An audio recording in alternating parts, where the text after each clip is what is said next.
Хората често си представят, че изграждането на нещо свое е динамично, бързо, изпълнено с големи моменти. И в някаква степен това е вярно, но по-голямата част от този процес изглежда по съвсем различен начин. По-тихо, по-бавно и много по-незабележимо. И в един момент осъзнаваш, че стандартът не е просто работата. Започва от начина, по който се грижиш за себе си и от малките навици, които изграждаш. Затова не бързам да ставам рано, особено когато знам, че имам нужда от почивка. Обичам да пия кафето си бавно и да се наслаждавам на тихите сутрини, а отскоро добавих и грижа за себе си и за кожата, тъй като това е една от целите ми през 2026, а именно да си обръщам повече внимание. Голяма част от процеса изглежда точно така. Тихо и повтарящо се. Няма бързи резултати, няма усещане за нещо голямо. Само малки стъпки, които се повтарят всеки ден. И мисля, че точно това е частта, за която почти никой не говори, защото не изглежда впечатляващо. Дисциплината да продължиш, дори когато не виждаш веднага резултат.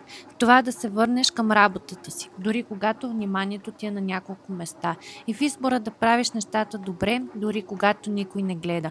Мисля, че това е разликата между това просто да работиш и да изграждаш нещо. Защото изграждането не се случва в един момент. Случва се тук, в дните, в които си приличат, в задачите, които не са интересни, в часовете, които никой не вижда. И може би точно това е най-важната част от процеса. Да продължаваш. Има нещо много различно в моментите, в които създаваш нещо с ръцете си. Особено когато знаеш, че това, което правиш, ще стане част от нечий друг процес. Тази поръчка, която виждате в кадри, е за едно ретрит събитие, организирано от една наистина прекрасна и вдъхновяваща жена. И мисля, че точно в такива моменти си напомням защо изобщо започнах. Не заради самия продукт, а заради усещането, в което остава след него. Сякаш свеж, всяка малка детайлност, в крайна сметка става част от атмосферата, която някой друг ще преживее. И може би това е нещо, което често подценяваме, че дори най-малките неща имат значение. Начинът, по който изглеждат, или начинът, по който са направени. Вниманието, което е вложено в тях. Всичко това се усеща. И мисля, че точно това прави разликата между просто продукт и нещо, което носи стойност. Особено когато става въпрос за събития като това, в които хората идват да се свържат със себе си, да забавят темпото, да си дадат пространство или всичко, за което говорим в последните видеа. Тогава всяка част от атмосферата има значение. И честно казано, това е частта от процеса, която най-много ценя. Тихата работа, повтарящите се движения, вниманието към детайла, защото точно там се изгражда стандартът. Не в големите моменти, а в начина, по който правиш дори най-малките неща. Понякога точно в тези малки процеси се вижда най-много. Не в идеята, а в изпълнението. В това колко внимание даваш на детайла. Дори когато никой няма да го забележи съзнателно. Защото хората може да не виждат всяка стъпка, но винаги усещат крайния резултат. И мисля, че това е нещо, което с времето започваш да разбираш. Че стандартът не е нещо, което обясняваш. То е нещо, което се усеща. И всяка една малка част от процеса допринася за това. Начинът, по който е направено, и начинът, по който е завършено. И вниманието, което остава зад него.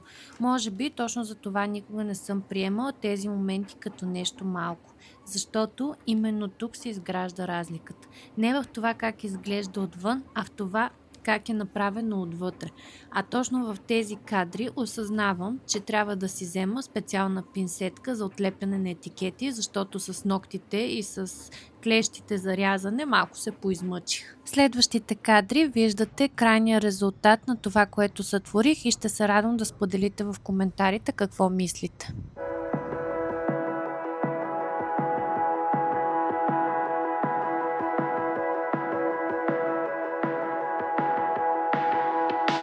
През уикенда се възползвахме от хубавото време и се разходихме до строителното изложение в Интерекспо център, където разгледахме строителна техника, настилки и още куп интересни неща.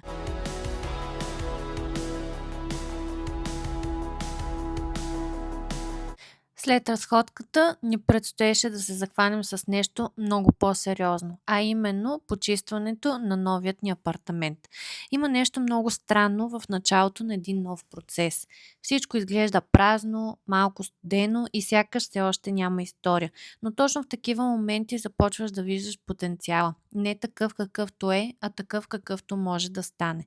Този апартамент е точно в този етап преди решенията, преди детайлите, преди да има усещане. И това е най-интересната част, защото всичко започва от нулата. Няма готова визия, няма финален резултат, само пространство и идеи. И мисля, че това много прилича на начина, по който започва всеки бизнес. В началото няма структура, няма яснота, а само посока и много въпроси. И всичко започва малко по малко, решение след решение и стъпка след стъпка. И точно в този процес се оформя всичко. Не изведнъж, а постепенно.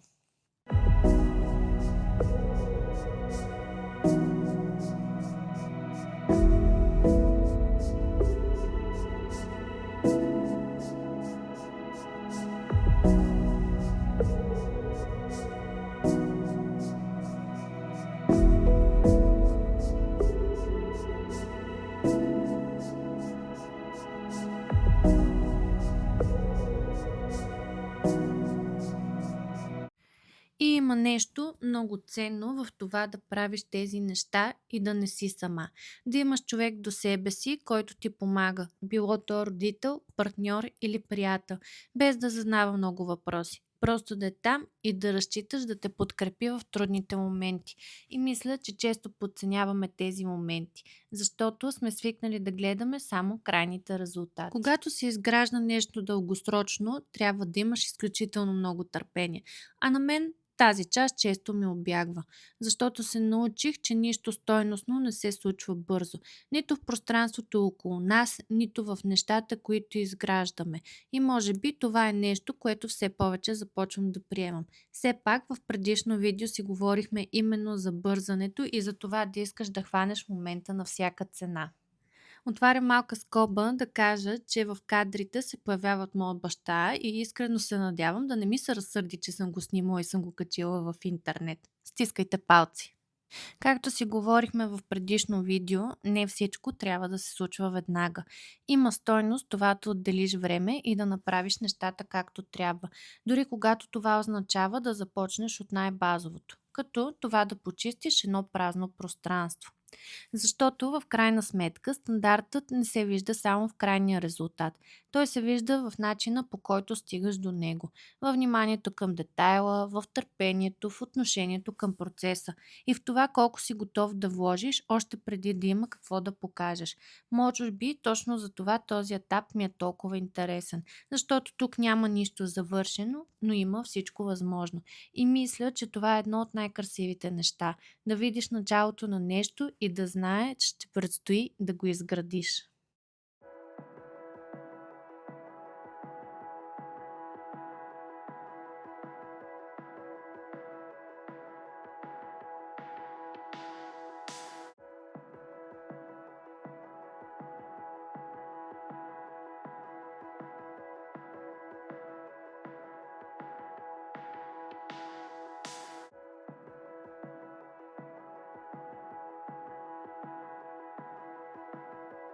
Между другото, тук ще отворя още една скоба, за да ви разкажа един разговор между мен и баща ми. Той искаше да изпрати майка ми да ми помогне, тъй като тя знаела как да се чисти. Очевидно, явно според неговите стандарти не се справям особено добре, въпреки набор от препарати, с който дойдох, за да почистим мястото. Между другото, металната пръчка, която виждате в ръцете ми, всъщност е дръжка от бака за боя, тъй като чучурът на терасата се беше запушил и имаше изключително много мръсотия в него и трябваше по някакъв начин да бъде изчистен, за да може да изкараме водата, която в момента така упорито мета. Борихме се с терасата 33 минути и 33 секунди, ако трябва да бъда точна, тъй като телефонът записваше през цялото време. И толкова се бяхме залисали в идеята да изчистиме терасата, че случайно изпуснахме кофта да прелее и малко намокрихме паркета. Добре, че майсторът ни е професионалист и паркетът не можа да се надуе и излезе перфектен. След 3 часа повъртане, така да се каже, и борба с мръсотията, може да видите и крайният резултат и как изглеждах след всичките процеси. Ако сте стигнали до тази част на видеото, ще се запознаете с кифленската ми страна, тъй като в тези кадри се подготвям за едно откриване. Става въпрос за новия офис на ВУЛ в България, който се намира на Тодорини кукли. Хората зад него са ми изключително близки приятели и много се радвам за тях. И може би точно за това ми е по-специално, защото не е просто събитие, а нещо, което съм виждала как се случва и как се изгражда във времето. В такива дни се опитвам да си оставя малко по-спокойно начало, дори да е нещо толкова обикновено като това. Защото когато денят тръгне по-бавно, някакси всичко след това върви по-леко. Преди доста повече се напрягах за такива неща. Как ще изглеждам, дали всичко ще е наред, дали ще закъснея. Сега като че ли съм малко по-спокойна. Знам, че не всичко трябва да е перфектно. И честно казано, не винаги има нужда да бъде. И мисля, че това идва с времето. Когато започнеш да се фокусираш повече върху самото преживяване, а не върху това как изглежда отвън.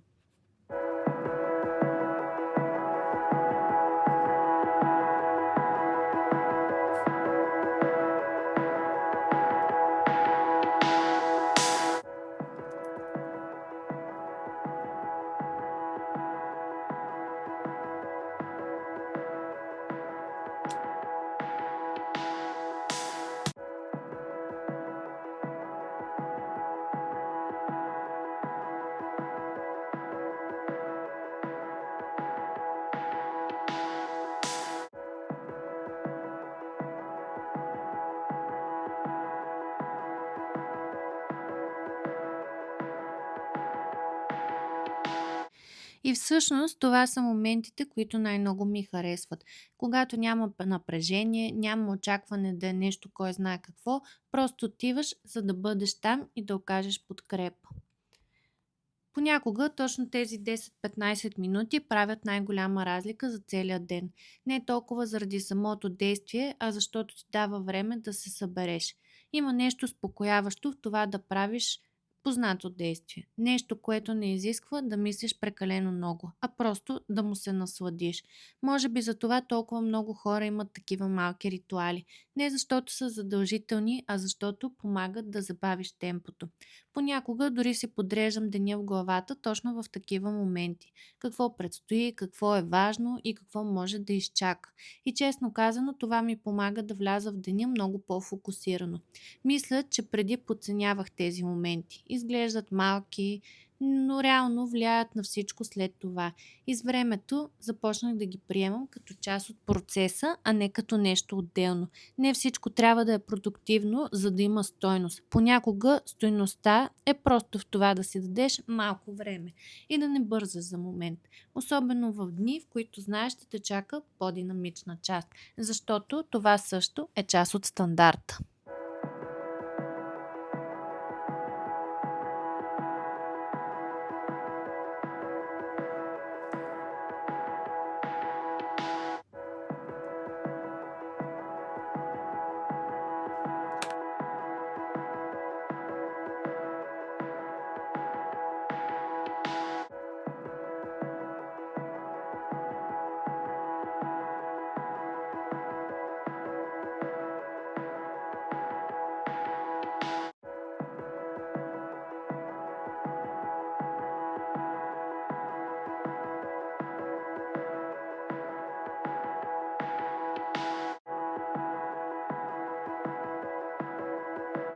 А сега нека си поговорим и малко за грим. Започвам с нещо много леко. Не обичам тежък грим, особено през деня. По-скоро ми харесва да изглежда естествено. Просто малко по-подредено. Винаги започвам с кожата. Мисля, че ако тя изглежда добре, всичко друго става много по-лесно. А и ако нямам хубава хидратираща основа, фондиотена след това седи ужасно. Не се опитвам да покрия всичко, просто да изравня малко тона. Добре да е, някоя друга пъпка и несъвършенство, което е излязла, със сигурност ще бъдат покрити. Напоследък доста залагам на по-изчистен грим. Някак си ми стои по-близо до начина, по който искам да изглеждам. Малко скулптуриране на лицето, вежди мигли и няма как без устни. Добавям малко цвят, за да изглежда по-живо, иначе всичко става прекалено равно. Очите обикновено ги оставям много семпли. Не обичам да ги натоварвам през деня, но когато събитието е гранде, определено ще ме видите с тежък и опушен грим. Спиралата винаги прави най-голямата разлика, дори когато всичко друго е минимално. И накрая, любимото ми лип комбо. Тъмен кафяв молив с малко розово червило, просто да завърши цялостната визия.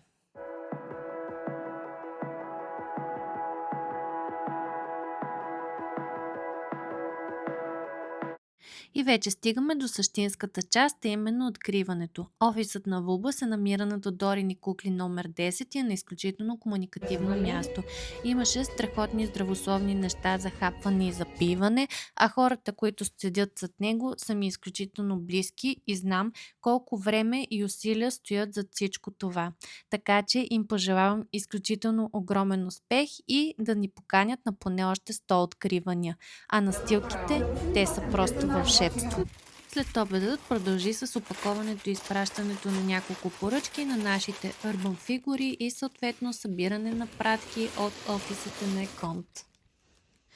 Както споменах по-рано във видеото, съм решила да започна рутина и грижа за кожата.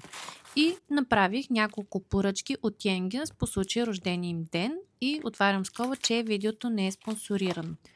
От промоцията за рождения им ден аз избрах да си взема пачове за очи с колаген, крем за лице с ботокс ефект, с ДНК от сьомга и пептиди и естествено от любимата ми серия млечен серум за лице с пептиди, тъй като млякото действа изключително добре на моята кожа и съм доволна. Отново следва да гледате как се правя на инфлуенсър, като първо започвам с сваляне на грима, а след това с тестване на продуктите, които си взех. След като свалих грима, ви показвам Miracle Bubbles Brush отново на Yengis, тъй като щом съм подхванала една марка, защо ли да не изкупя всичко. Като пише, че трябва може да се използва сутрин и вечер на мокро лице, като за сваляне на излишните себум и остатъци от грим. Съответно, тъй като не си бях свалила грима като хората, цялата четка стана оранжева след ползването. Продължавам да ви показвам някакви си стъпки от вечерна рутина, все едно не го правя за първи път и нямам представа какво върша. И в момента ме виждате как нанасям серумът за лице Milky Way Drops, който пише, че трябва да хидратира, успокоява, изглажда кожата и заличава белези от акне и пигментации. Между другото, млякото го направи и съм изключително доволна от резултата. Не е тайна за никого, че едно от най-любимите ми занимания е да чета и да държа книга в ръцете си. Покрай ангажиментите с социалните мрежи и двата бранда, както и пътуванията, които ми се насъбраха последния месец, не ми остана много време да обърна внимание на любимото си хоби, а именно четенето. Въпреки, че всички вярват, че бизнесмените трябва да четат такава литература, аз залагам на фентаси жанра, защото ме отпуска и ми помага след дълъг ден. И ето така изглеждат няколко мои дни. Ако видеото ви е харесало, ще се радвам да се абонирате и да изгледате останалите. И не забравяйте, днес сме тук, за да създадем собствен стандарт. До нови срещи!